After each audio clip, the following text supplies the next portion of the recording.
ரொம்ப நாளாக கருங்காலி மாலை வாங்கணும்னு நினச்சிட்டே இருந்தேன். இப்போ தான் கரெக்டான நேரம் வந்திருக்கு. கரெக்டான டைமும் வந்திருக்கு, கரெக்டான பிளேஸ்க்கும் வந்திருக்கீங்க. ஒரே ஒரு நிமிஷம்.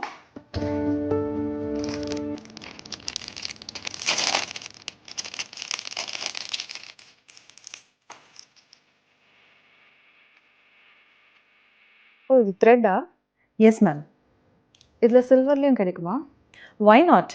எங்ககிட்ட சில்வர்லேயும் இருக்குது. எங்கள் கலெக்ஷனை காட்டுறேன். இது பாருங்க மேம். வாவ், இது சூப்பராக இருக்குது. இதுவே எனக்கு ரொம்ப பிடிச்சிருக்கு. இதே பேக் பண்ணிடுங்க. ஸோ த்ரெட் அண்ட் சில்வர் ரெண்டுத்துலேயுமே பண்ணுறீங்களா? சில்வரில் மட்டும் இல்லை, காப்பர்லேயும் பண்ணலாம். கருங்காலி மட்டும் இல்லை, கோரல்ஸ், பேர்ல்ஸ், ருத்ராட்ச, ஸ்படிகம் எது வேணாலும் பண்ணலாம். எந்த காம்பினேஷனில் வேணாலும் பண்ணலாம். உங்களுக்கு பிடிச்ச மாதிரி பண்ணி கொடுப்போம். Thank you so much. கண்டிப்பாக என் ஃப்ரெண்ட்ஸ்க்கு எல்லாருக்குமே இதை சஜஸ்ட் பண்ணுறேன்.